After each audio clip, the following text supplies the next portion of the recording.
Late-night news is necessary, citizens. This information is time-sensitive. The traffic report of the city tonight consists that the District 2 highway will be clogged. A small number of protesters were congesting the area and were removed. We expect you to give our cleaning crew the space needed to work in this area.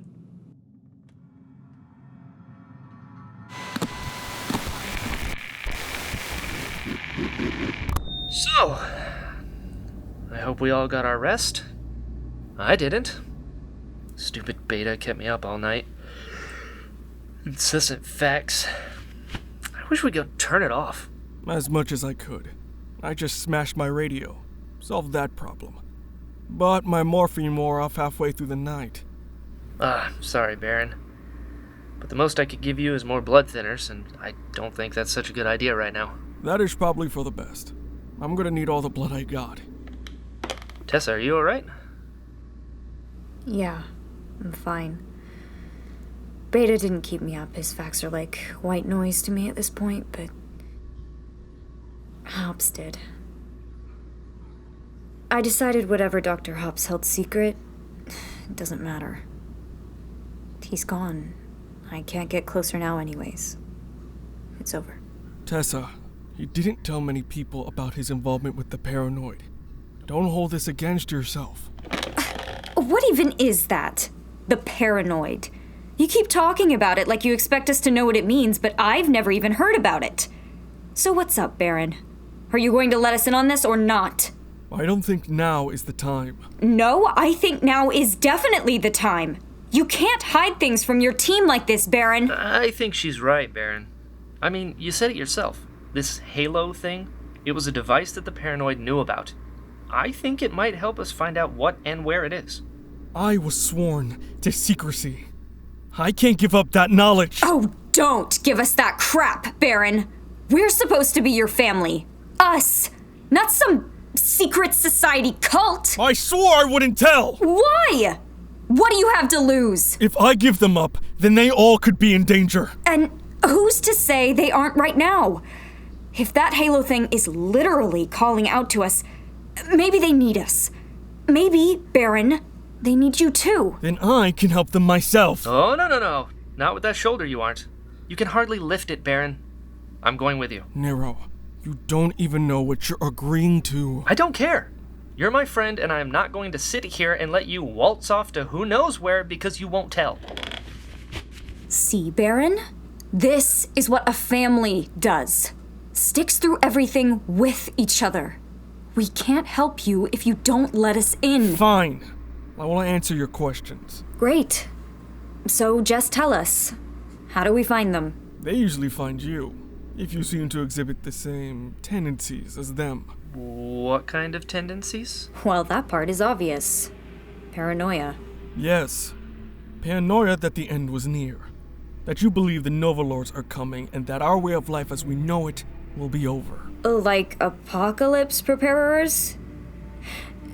You swore secrecy to apocalypse preparers. You forget that I too believed that the Lords would come.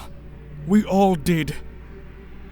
Unfortunately, in our current circumstances, it seems you were right.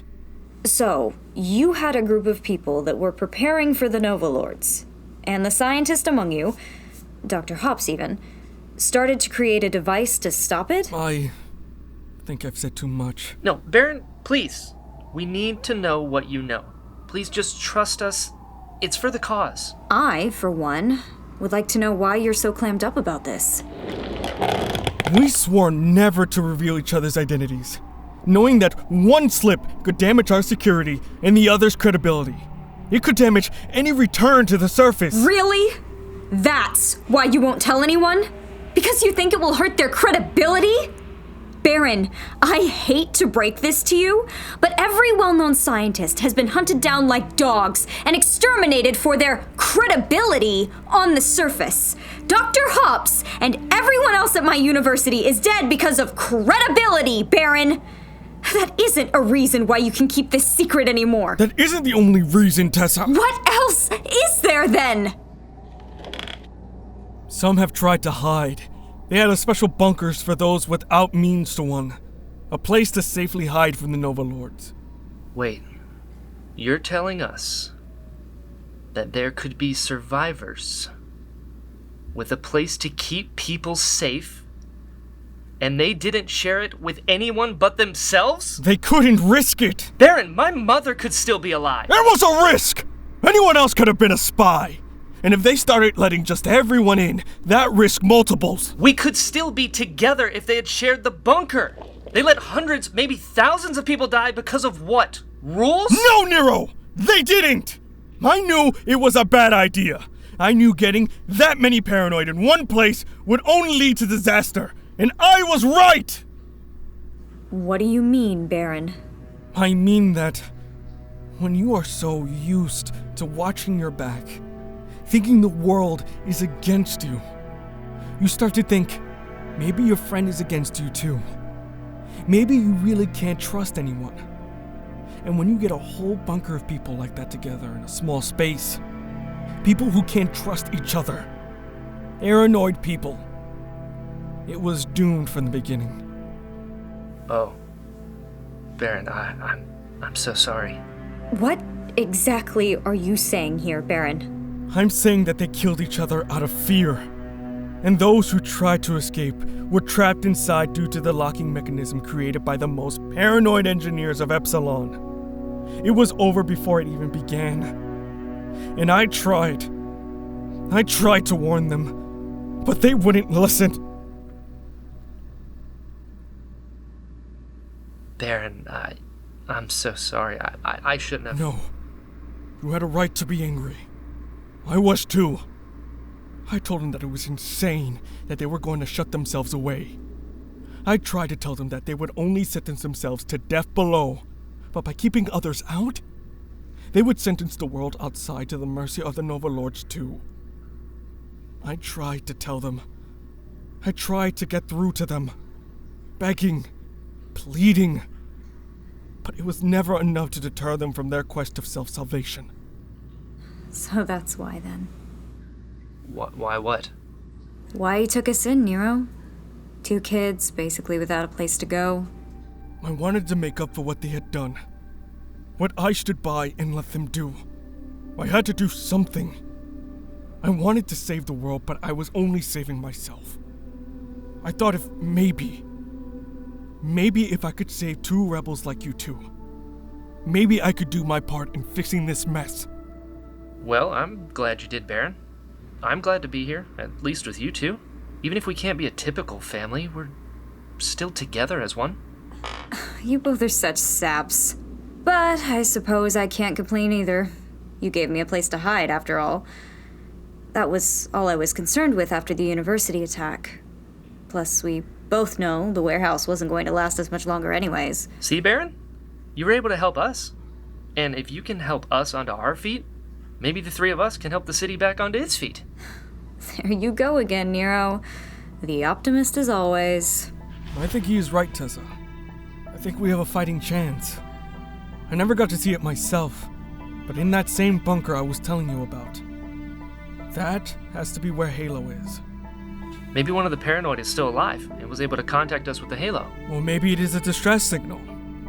Or it is the last actions of the paranoid. Like a way to correct their mistakes. Either way, we know where Halo is. Then there's no time to waste. Let's go for it. Come on, Tessa. You two go on ahead.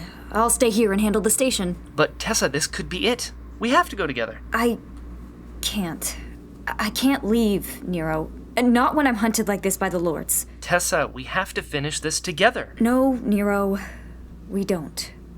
We need a backup plan in case something happens to you two, or maybe the halo doesn't work. As much as I don't want to admit it, she may be right. We should have one behind to defend our station. But... I'll be fine, Nero. You and Barren should go. Wait, me and Barren? Yeah, I think maybe you two could handle this. My dear Tessa, such a shift. Aren't you still worried about Nero heading out and getting us killed? Oh God, I am. Don't get me wrong. But like hell I'm sending you out to your old cult bunker by yourself. Great. I'm so glad I made a good impression about the paranoid on you. It's fine if Tessa really does want to stay here. We should let her. I don't want to make her come with us. All right then. Let's head out tomorrow. We can use today to prepare. I have a few things I need to pack. And you also should use today to heal, Barren. You still need to rest that shoulder before our expedition. Don't remind me. And while you two get ready, I'll work on getting our usual message out to the people of Epsilon. And who knows? Maybe I'll throw in another song or two. Really? Sure.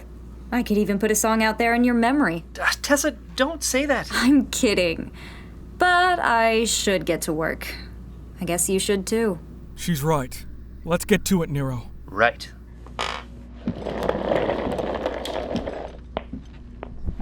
Epsilon, this is Tessa of The Last Line. In request of Nero, I want to play a song for you all today.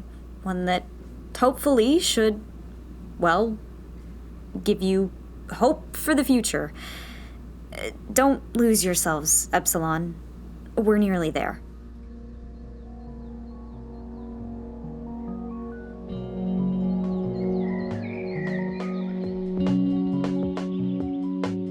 Thank you for listening to Epsilon. The creator and director is Elise Hawes. Our producer is Amari Lawyer. Sound editor is Matt Hyland. Original music composed by David Durkee. And our assistant sound editors are Nick Lyon and David Durkee.